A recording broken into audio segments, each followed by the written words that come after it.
Alright, so I was training for a bit, but I really need the storage unlocked and accessible. So let's see how many more levels there are. I don't think there's really too many. And yeah, so pretty much just wanna push through it. Oh no. Oh, I didn't get any. Wait. I need to leave already. Hold that thought.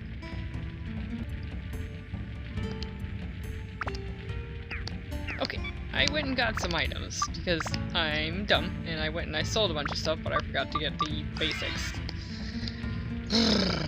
It's been a strange, confusing, and rather unpleasant day, unfortunately, but that happens. So, I don't know. And when that happens, ironically, I usually can get a lot of work done, which is not what you would expect. Not always. But, yeah, I plowed through a lot of work I just had not really been feeling, because... Whoa! Hey now! Jeez Louise.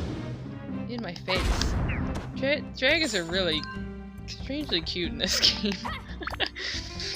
That's what they appear a couple of times throughout the various future dungeons, but they always look like this, cute and little and derpy. So I'm not sure what's with that, but I do like the design. It's very original. It's like a little turtle or something. Which I feel like there is some kind of a dragon that's a turtle, like a Chinese one or something. I don't remember. I don't know my dragon lore anymore. I used to have books on dragons and dragonology and all that good stuff. Good fun. But yeah, so I plowed through a lot of work that I had been putting off. I made good progress throughout the week, but then at the end of the week here, I just kind of like, wow, they do a lot of damage. I just kind of lost the will to keep going. I still had hours worth of work to do, but I think I got it now. There's just a little bit left to do, which I should be able to finish or get so close to finished by tomorrow that it shouldn't really matter. And this is for no. Jeez Louise. Those things can trap you in a death loop of rolling you over. They're really bad. Okay, I'm starting to get some of the hag stuff, so that's great. Ah, oh, that was a waste, but okay. Let's see, I've got you locked and loaded. Alright. Great. What can I put in here? Oh, let's check our thing. We could status break it just to kind of flip it over. And keep flipping it over onto a new weapon. I don't have any particular weapon that I'm going for, so it doesn't actually matter which weapon gets what. Man, this one is hungry and wants a lot of stuff, which I don't think I'm is appealing to me at this point. I just want a weapon that will evolve immediately. Ice and Thunder, you need a ton. And I usually do that one, so I think I will not this time. Rapiers are like my go-to for dungeon crawlers, for sure. It's my favorite of all time, of course, with King's Field series. What was I saying? Oh yeah, so I got a lot of work done. I kind of want to do this sword, Gladius, but it's very particular. I guess I'll stick with the Shamshire because it's nice and long. So, not you. You. What do you need? Another beast. And a holy for sure, I believe. Oh, that's what I picked up. Holy. From the dragon. Alright. So, yeah, holy. And beast. Okay.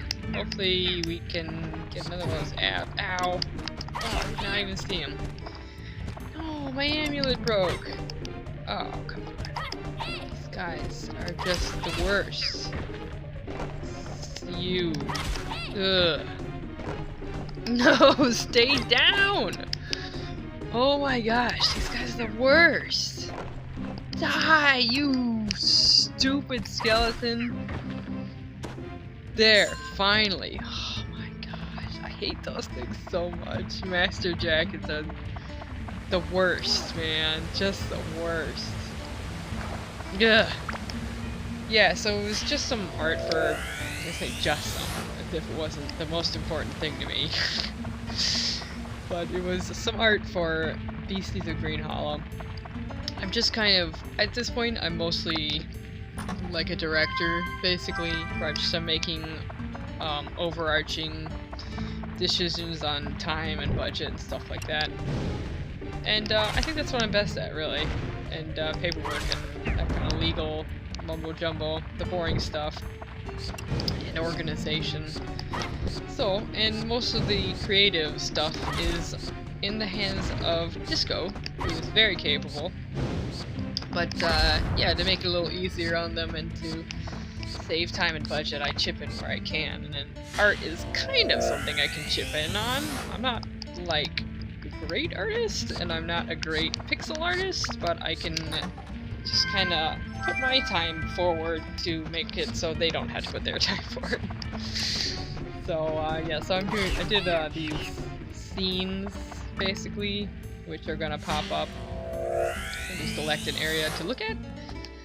And, wow, we killed this dungeon fast. It's because I have a Dran's Feather. It makes a difference. I got a Dran's Feather, by the way. It's the item at the top left square in the center. And it makes it so you can run faster. And you get it forevermore after you have unlocked the shop for the first time. So you never have to walk slow again. It's very generous of them. And finishing with an Opar. No problem. Whoa, a Master Jacket. Come on, just... Ugh. And he died. Phew. And these tougher monsters up here are chewing up my sword pretty bad. Alright, no problem. Finish up this dungeon. And this is gonna be a really short episode, actually. Didn't really get to finish what I was thinking about. Maybe we can get through the next dungeon really quick. Just string two together and make some progress here. It really is the, two. Oh. Man, that was some good firing. Alright, and a stone? What does a stone do? Oh, you throw it, that's right. It's one of those cheap items that you just lob at I always just sell those. They're kind of garbage. Your sword is always so much better. Yeah, so I got most of this art done. I've got one more region to do and just a few pixels on the very last piece I didn't really finish tonight because I was just kind of done.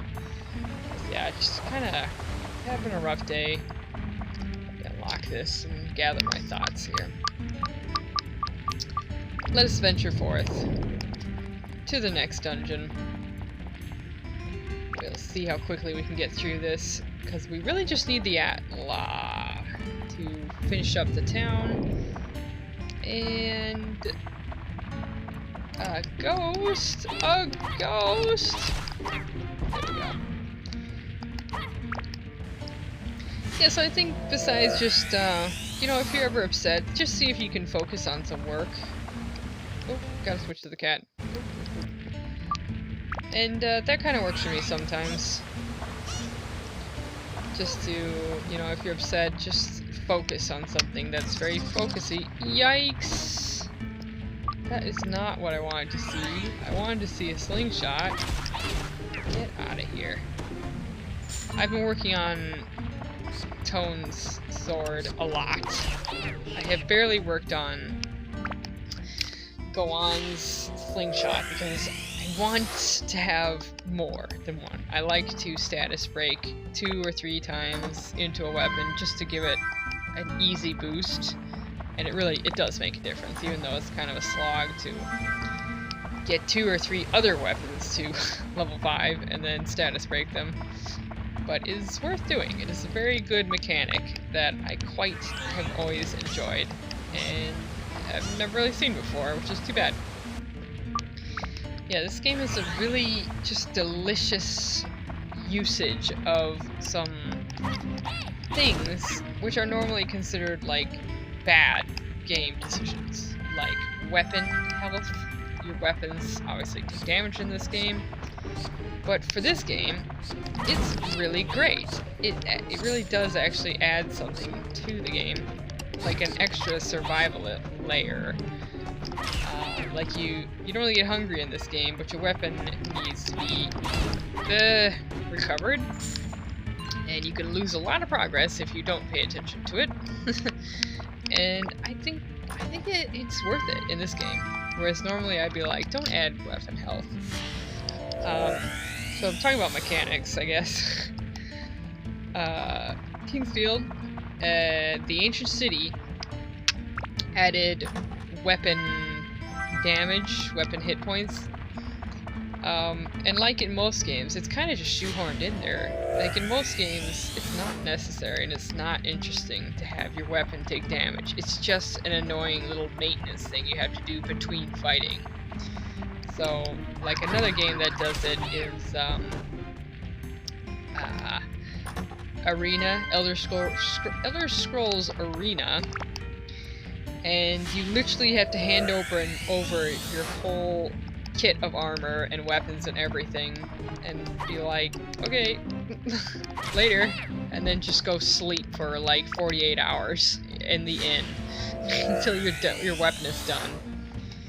And that's it. It just basically takes away from the gameplay because you have to stop playing the game and now wait for your stuff to get fixed. And that's how it usually works. And at best, you'll be able to fix it on the fly, but you're stopping the gameplay to fix your weapon. Whereas in this game, it's as important as your thirst going down, and it's as important as yourself taking damage. It's as important as any status effect. Speaking of becoming poisoned, it just kind of all flows in and out of this menu.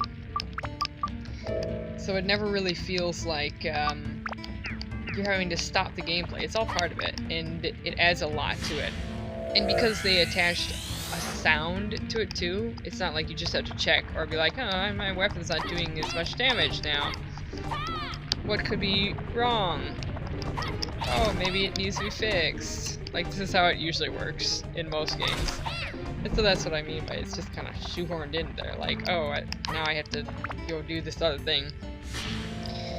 Whereas it's fully a survival mechanism in this game, and it's well integrated, and it feels right, and it doesn't take anything away that you actually have to. It makes the game just a little more challenging, but in a really well balanced way. So this is the one time I've ever seen weapons as a limited resource, or items really as a limited resource, well, weapons in particular, work. Usually the weapons and such are the reward, and you shouldn't be punished by it also taking damage. Whereas in this game, it's fully a usable and renewable resource, and it's just a really unique take, and it works deliciously, and man, it's such a good game. Okay, we just breezed through 2 levels thanks to our transfedits. Let's exit and take a look at what our Atlas situation is. Or at least in the next episode. So, anyway, thank you for listening to me ramble. It's kind of relaxing. I'm happy to just record a little bit more and get some more videos up. So hopefully you're enjoying them. Anyway, like and subscribe, and yeah, have a good week. I hope you had a better day than I did, and yeah, be safe and well out there. Bye!